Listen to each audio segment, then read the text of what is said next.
Dennis, this show coming up on Friday sounds quite interesting and has a tie here to Idaho. This goes back to 1984, the murder of a young girl, right? It's a long time ago, Nate. It's 1984, a few days before Christmas in Greeley, Colorado, which is northeast of Colorado there.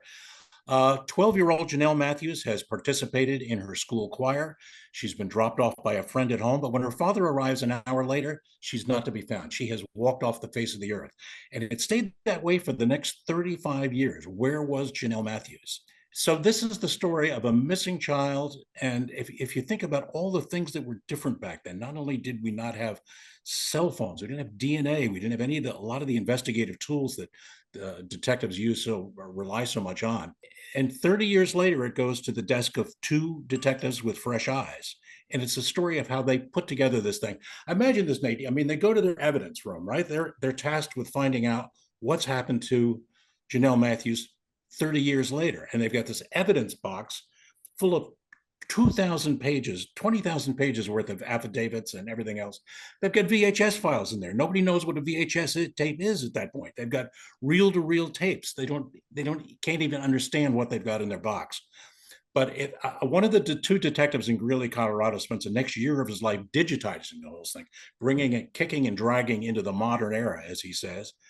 And when they go through the file again, there've only been two suspects in this whole time: the girl's father and the guy who dropped her off. For lack of they didn't have any better ideas. They figured somebody near the family was responsible. So they digitize all the stuff, and they notice that there's one name that's mentioned way back when, twice. And it's a guy named Steve Pankey, who seems to be from Idaho.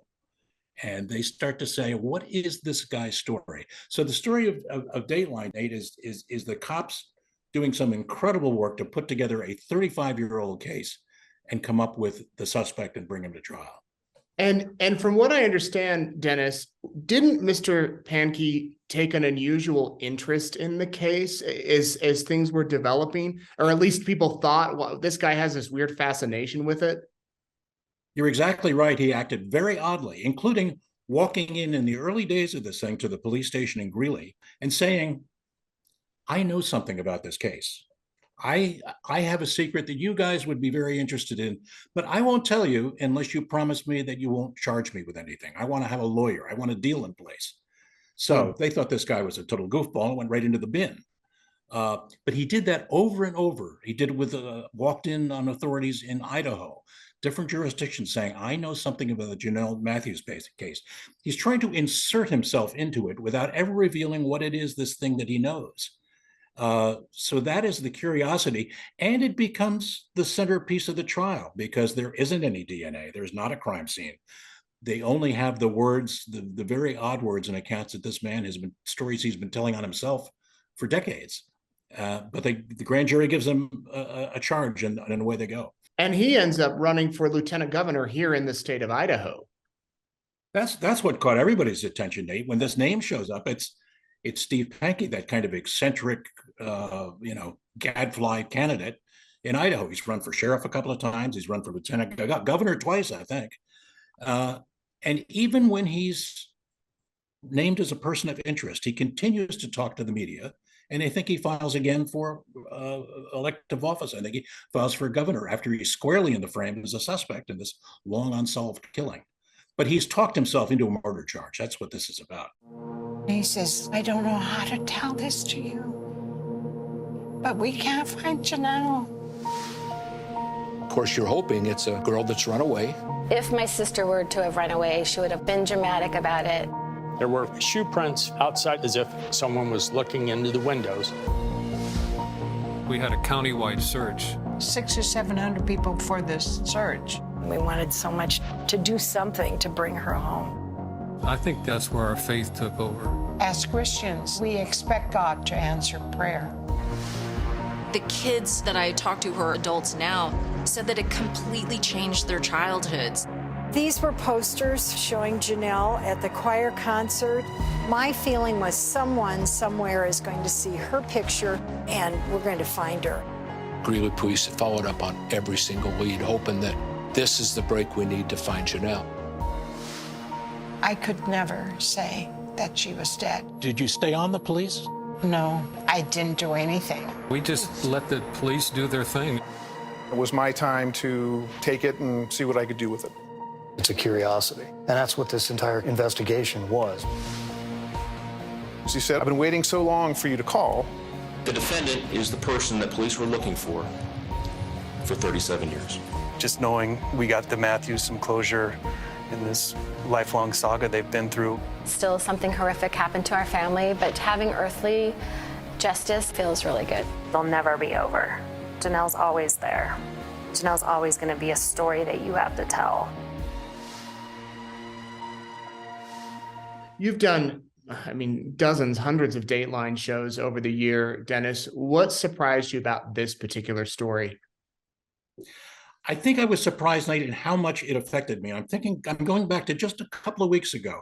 As you say, we do so many of these things. Sometimes you confuse the facts and you get them mixed up. But this Jonelle Matthews case, I know, is now etched in my memory because about 3 weeks ago, I was out in this crusty, snowy prairie plain in outside of Greeley, Colorado, with the two cops, Prill and Cash, that you'll meet in the show tonight.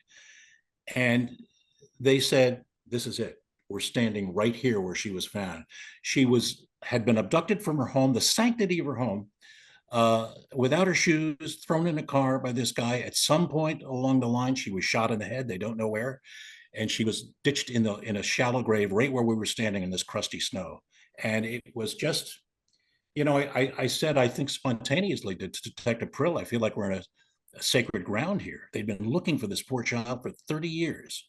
And there she'd been, all the winters of snow and the broiling sun, there lay Janelle. The mystery was solved.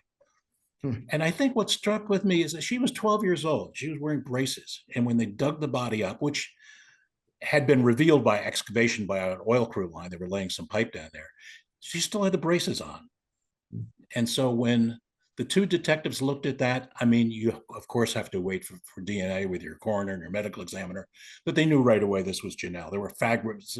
The clothing was the same that she was wearing at the choir rehearsal that night. But the fact that this child had her braces and was thrown in the grave and killed by this guy, I mean, it just screamed out for justice.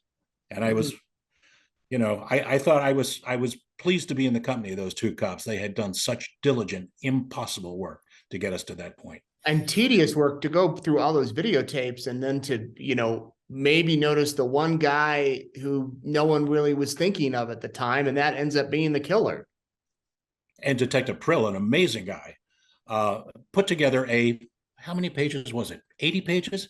It was a digitized listing of every statement that Steve Pankey had made about Jonelle Matthews over the years. And it became known in Weld County as the 209 file, which I thought was interesting because February 9th was Janelle's birthday, and was also the badge number of Prill. So the 209 file told the story, and they went through with their jury when the trial actually began, every item.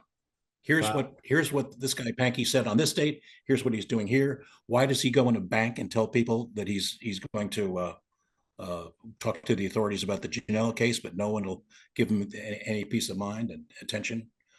He was tapping him on the shoulder for years and years, Nate, saying, "I know something," and everybody kissed him off. Well, timely, considering that it's February. Footprints in the Snow, Dateline NBC, all new on Friday. You can watch it on NBC. It also streams on Peacock the next day. Dennis, thanks so much. Looking forward to seeing it. My pleasure. I think it's a good one. I hope you guys enjoy it.